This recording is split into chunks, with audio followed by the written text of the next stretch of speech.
என்னங்க நீங்க வீட்டுக்குள்ளே வந்துட்டீங்க? ஒன்ன பாக்கதா? வாங்க. விஜய். போங்க. என்ன விஜய் இது? விஜய். என்ன விஜய்? முதல்ல வெளிய போங்க. ஓகே. 2 நிமிஷம். 2 நாள் பார்க்க முடியாதுன்னு சொல்லிட்டு நீ பாட்டு வந்துட்ட.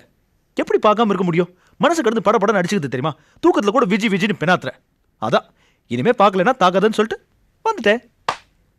என்ன பார்க்காம உங்களுக்கு அவ்வளவு கஷ்டமா இருந்துச்சா? என்ன விஜய்? நான் பொய்யா சொல்ல போறேன்? ஆமா, நான் வரும்போது என்ன உங்க அப்பா உன்னை திட்டிட்டு இருந்தாரு? மனசுல அப்படியே பதறி போய் டென்ஷன் ஆயிடும் தெரியுமா? உங்க அப்பா எல்லாம் வேற எவனா இருந்தா வச்சுக்கா போராட்டி எடுத்துருப்பேன். உங்க அப்பாங்கிறதுனால விட்டு வச்சேன். ஏன் எங்க அப்பாவே என்ன திட்டக்கூடாதா? என் செல்லத்தை நானே திட்ட மாட்டேன், வேற எவனே திட்ட விட்டுருவேனா? ஏன் நிஜமாவே என் மேல உங்களுக்கு இவ்ளோ அக்கறையா? என்ன விஜய் சும்மா சும்மா மைக் டெஸ்டிங் மாதிரி கேட்ட கேள்வியே கேட்டுட்டு இருக்க? எனக்கு மேல அக்கறை அக்கறை ஏகப்பட்ட அக்கறை. போதுமா? அப்புறம் அப்புறம் ஒரு டீஸ்பூன் அன்பு, ஒரு டீஸ்பூன் காதல். இப்படி பேசிய ஆளை கொல்றிய விஜய். வேற என்ன பண்ண முடியும்? கல்யாணத்துக்கு முன்னாடி பேசதான் முடியும். ஏன் வேற எதுவுமே முடியாதா? கஷ்டம். எனக்கு ஏதாச்சும் வேணும் விஜய். ரொம்ப இல்லாட்டியும் ஒரு டீஸ்பூன் அளவாவது உன் பிரியத்தை என் மேல காட்டணும்.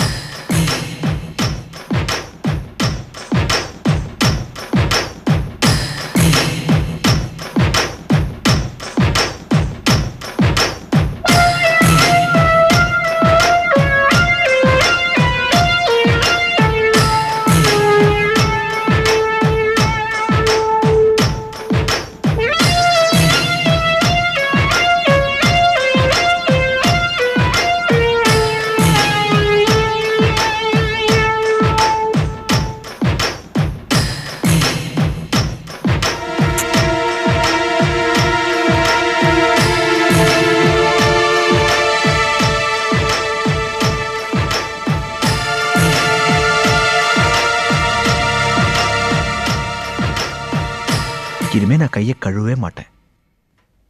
ஏன்? கழுவுனா முத்தம் அழிஞ்சிருமே. அழிஞ்சா இன்னொரு முத்தம் திருப்பி கொடுத்துறது. ஐயோ விஜய், என்னால் நம்பவே முடியல. இனிமே நான் அடிக்கடி கையை கழுவேன், அப்பதான் நீ அடிக்கடி முத்தம் கொடுப்ப. சரி சரி, நேரமாச்சு, நீங்க கிளம்புங்க. என்ன விஜய் அதுக்குள்ள துரத்துற? ஐயோ இது கிராமம், நீங்க இவ்வளவு நேரம் இருந்ததே டேஞ்சர். சீக்கிரம் கிளம்புங்க ப்ளீஸ். Okay bye.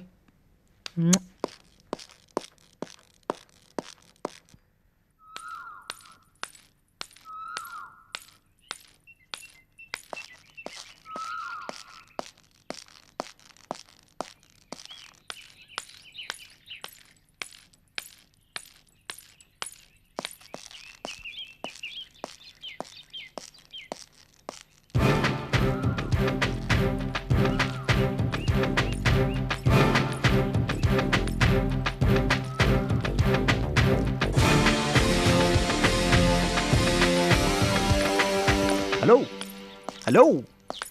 என்ன என்னங்க பார்த்துட்டு கண்டுக்காம போறீங்க? யாரு? யாரையா? இவ்வளவு அழகா பர்சனாலிட்டி ஒரு இளைஞர் எதிர்க்க வரும்போது கண்டுக்கவே மாட்டேங்கிறீங்க. யார பார்த்தா பேசணும், யார பார்த்தா கண்டுக்காம போகணுங்கிறது என் இஷ்டம். அதை நான் தான் முடிவு பண்ணணும். Okay okay. பொதுவா ஒரு அழகான இளைஞன் எதிர்க்க வரும்போது ஒரு நிமிஷம். அது என்னது? அழகான இளைஞன் அழகான இளைஞன்னு புலம்பிக்கிட்டு சுத்த லூஸ் தரமா தெரியல. என்னங்க பண்றது? உங்களை மாதிரி ஒரு அழகான பொண்ணை பார்க்கும்போது மைண்ட் வேலை செய்ய மாட்டேங்குதே. பார்த்தாலே தெரியுதே உங்களுக்கு மைண்ட் சரியில்லைன்னு. மூஞ்சியை பாரு. அது உங்களுக்கு என்ன ஞாபகம் இருக்குல்ல? ஏன் இல்ல? கல்யாணத்துல போட்டோ எடுக்க அலைஞ்சிட்டு இருந்தீங்களே, பாத்தீங்களா? கிளிக் பண்ணதை மட்டும் டக்குன்னு சொல்றீங்க, நேர்ல பார்த்தா மட்டும் பேசவே மாட்டேங்கிறீங்களா? அட்லீஸ்ட் ஒரு 2 வார்த்தை ஃப்ரெண்ட்லியா பேசலாம்ல.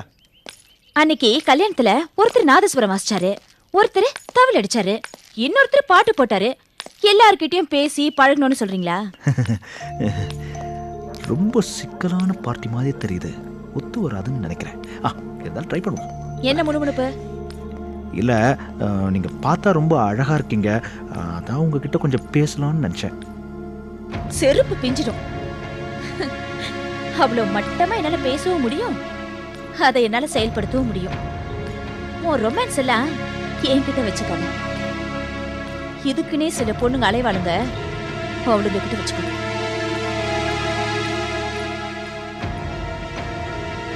சேச்சி, இந்த பழம் பிடிக்கும்.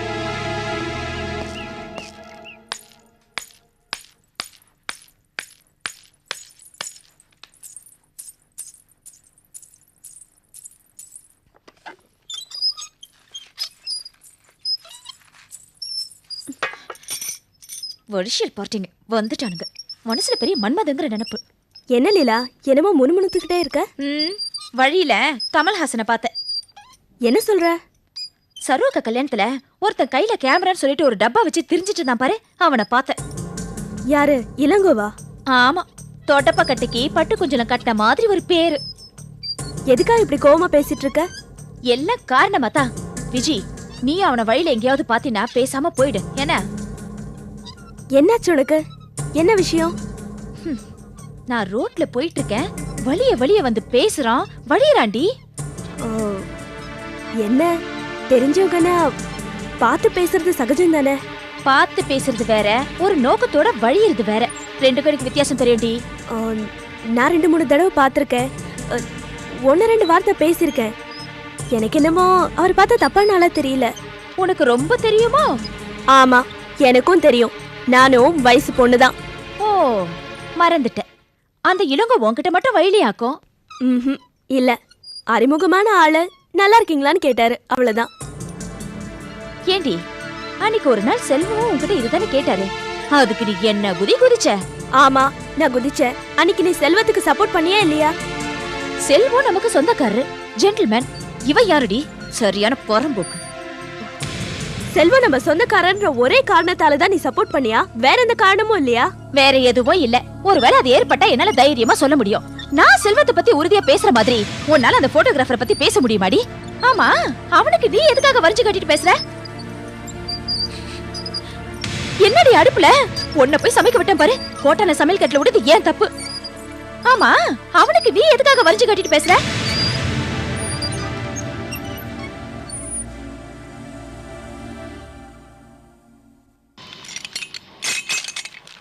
என்ன பழனி, லாரி ஸ்ட்ரைக்குன்றாங்க. அதுக்கு ஏன்னா வருத்தப்படுறீங்க? அப்படி இல்லைப்பா, ஸ்ட்ரைக்குன்னா வருமானம் பாதிக்கும்ல. அண்ணே, ஒரு நாள் 2 நாள் லாரி ஸ்ட்ரைக்குன்னா ஸ்கூலில் லீவ் விட்ட மாதிரி ஜாலியாக என்ஜாய் பண்ணணும். நான் நேராக வீட்டுக்கு போய் என் பொண்டாட்டியை கூட்டின்னு வெளியில் ஊர் சுற்றிட்டு வர போகிறேன். உனக்கு என்னப்பா ஜாலியாக இருக்க பேசுகிற? என் நிலைமை அப்படியா? என்ன பண்ணுறதுனே தெரிய மாட்டேங்குது. ஏண்ணே, அண்ணியை வெளியே கூப்பிட்டு போக வேண்டியதானே? சான்ஸ் இல்லைப்பா. ஏண்ணே? வீட்டில் ஒரு சின்ன பிரச்சனை, அவன் மூஞ்சியை தூக்கி வச்சுட்ருக்கா.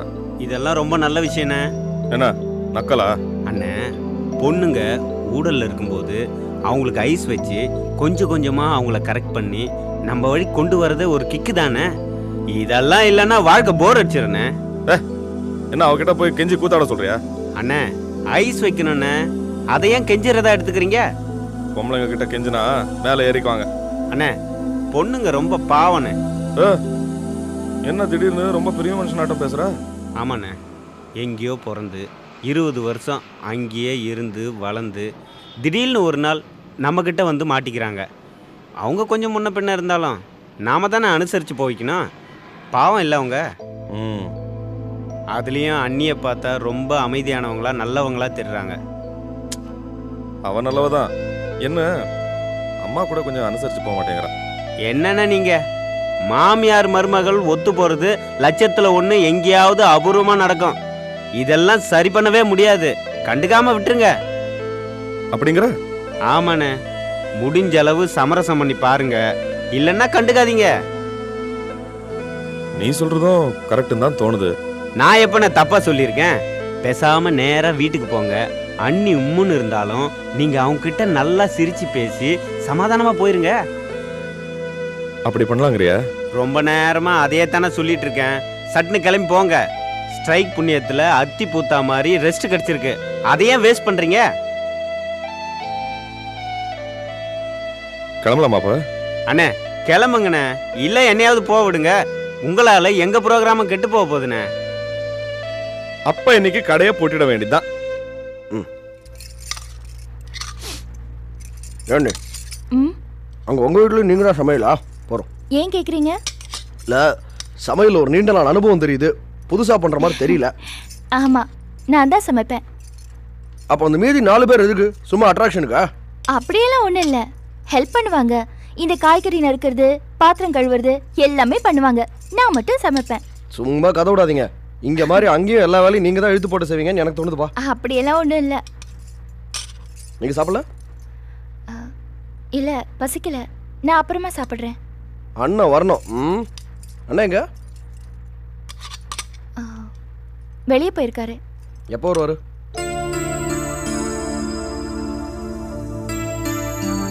என்ன நீ அமைதியாட்டீங்க? அண்ணன் எப்போ வருவாரு? நல்லா இருக்கிற சமயத்திலேயே அவர் என்கிட்ட சொல்றது இல்ல. நினைச்சப்போ போவாரு, நினைச்சப்போ வருவாரு. அப்படி இல்ல, நீ எங்க போறாரு வராருன்னு நீங்க கேட்கணும். கேட்டா பிரச்சனை தான் வரும், பதில் வராது. உங்களுக்குள்ள ஏதாவது பிரச்சனையா நீ? அப்படி குறிப்பா எதுவும் சொல்ல முடியாது செல்வம். பொதுவாவே அவர் பொண்டாட்டி மேல மரியாதை இல்லாதவரு. ரோஷம் இல்லாம இருந்தா தான் அவரோட காலம் தள்ள முடியும். தப்பி தவறி எனக்கு ரோஷம் வந்துருச்சுன்னா அப்ப பிரச்சனை ஆயிடுது. நீங்க பேசுறதுல வச்சு பார்க்கும்போது உங்களுக்குள்ள ஏதோ பிரச்சனைன்னு புரியுது. ஆனா என்னன்னு புரியல நீ. இது புருஷன் பொண்டாட்டிக்குள்ள இருக்கிற விவகாரம். ஒன்னொன்னுத்தையும் விளக்கமா சொல்லிட்டு இருக்க முடியாது. அப்படியா? ஆமா, சிலதெல்லாம் புரியணும்னா நீங்களும் ஒரு கல்யாணத்தை பண்ணிக்கணும். ஐயோ, வேண்டவே வேண்டாம். நீ கல்யாணங்கிறது பெரிய ரிஸ்க். நீங்க நடக்கிறதெல்லாம் வச்சு பார்க்கும்போது புரிஞ்சுக்கிட்டேன். நான் இந்த ஆட்டத்துக்கு வரல. அப்படிதான் சொல்லுவீங்க, ஆனா பொண்ணு மட்டும் தேடிட்டே இருப்பீங்க. அப்படி இல்ல, நீ பொண்ணுங்கெல்லாம் பயங்கர உஷாராயிட்டாங்க. தேடினாலும் கிடைக்க மாட்டேங்கிறாங்க. அப்படின்னா பொண்ணு தேடுற விஷயம் உண்மைதானே? ம், ம். இங்க வர.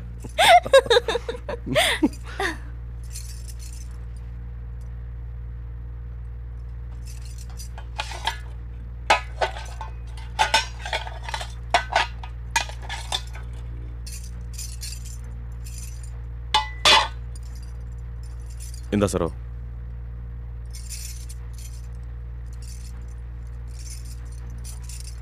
நான் சாப்பிட்டாச்சு. நீ சாப்பிட்டியா சரோ?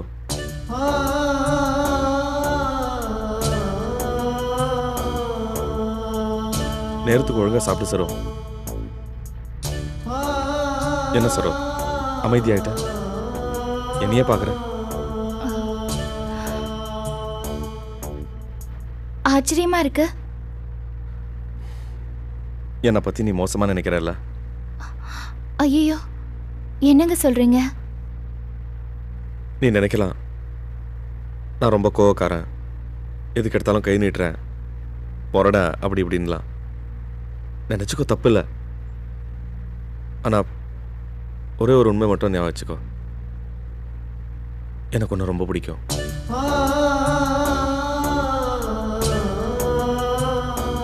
உனக்கு வருத்தம் வர மாதிரி பல தடவை நான் நடந்திருக்கேன், ஒத்துக்கிறேன், இல்லைன்னு சொல்லலை. ஆனால் அதெல்லாம் வச்சு என்னை அயோக்கியம் நினைச்சிடாத. எனக்கு அப்பப்போ கொஞ்சம் கோவம் வரும், அவ்வளோதான். ஆனால் உண்மையாகவே எனக்கு ஒன்று ரொம்ப பிடிக்கும். சரோ, நம்ம 1000 தான் அடிச்சுக்கிட்டாலும் சண்டை போட்டாலும் பேசாமல் இருந்துடவும் முடியாது, பிரிஞ்சு போயிடவும் முடியாது. ஏன்னா நம்ம பக்கத்து வீட்டுக்காரங்க கிடையாது, புருஷன் பொண்டாட்டி. என்ன சரோ, நான் எவ்வளோ பேசுகிறேன், பதிலே காணும். நீங்க சொல்றதெல்லாம் சரிதான், ஆனா சில சமயத்துல நீங்க நடந்துக்கிறது. போனதெல்லாம் மறந்துடு ப்ளீஸ். இனிமே உன் மனசு நோக்கிற மாதிரி நான் நடந்துக்க மாட்டேன், சரியா?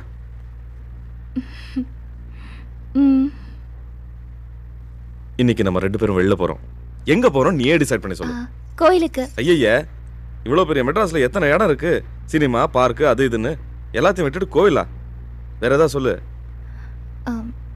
நீங்களே சொல்லுங்க. பீச்.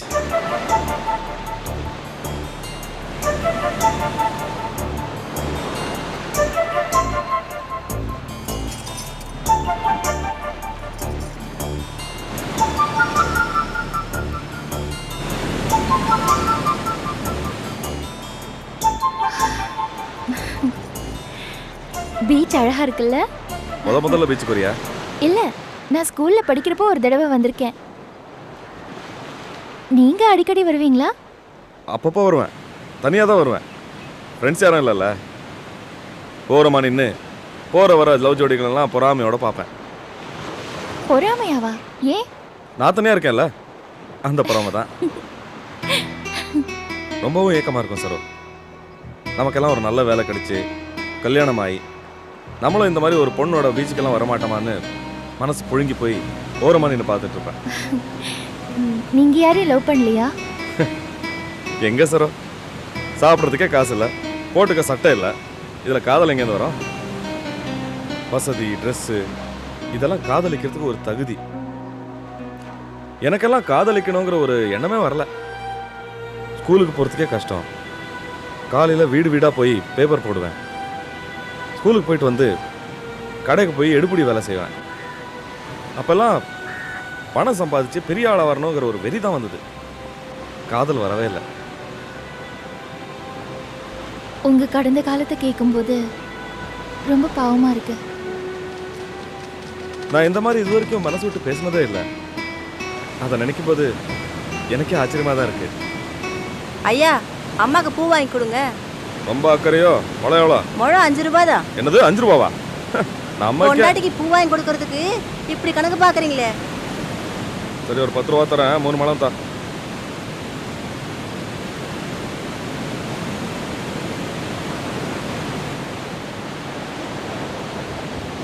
தள்ளி வெட்டு. கூடவே அளந்திருக்கேன்.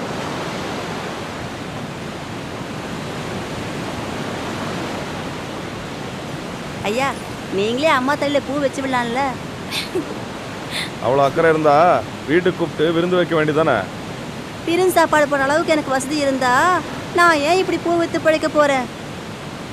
ஏதோ பிரியத்துல சொல்றேன், வச்சு விடுங்களேன். நீ போமா, எனக்கு வெக்கமா இருக்குல்ல. சரி, திரும்ப.